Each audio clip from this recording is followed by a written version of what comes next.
let me just share my theory with you and see what you think of it. Yeah. When I hear, I've engaged with several folks and some other apologists too, specifically about this idea of your racial identity. When it comes to Black Hebrew Israelism, the thing that broke my heart so much as I would talk to these folks and say, well, we're Hebrew. I mean, even some of them, I think this may be the more fringe edge, but they've got the list, right? If you were from this part of Africa, you're from the tribe of Dan. And if this part of South America, you're from the tribe of Levi or whatever. What broke my heart in that whole presentation was, well, wait a second. Who did God choose that you would be? God chose your African heritage.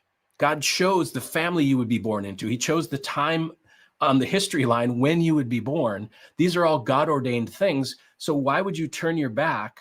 And maybe you can explain some of the thinking that's going, but why would you turn your back on that beautiful African heritage and say, well, no, we're Hebrews?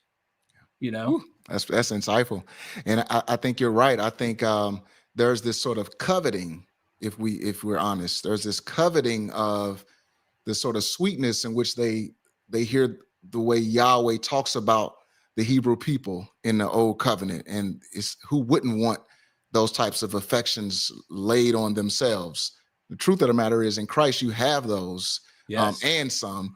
But I think there's a sort of that sort of sin of coveting where you're just sort of gazing at another and you're just picking apart how better they have things than you. And you want to move into that by force.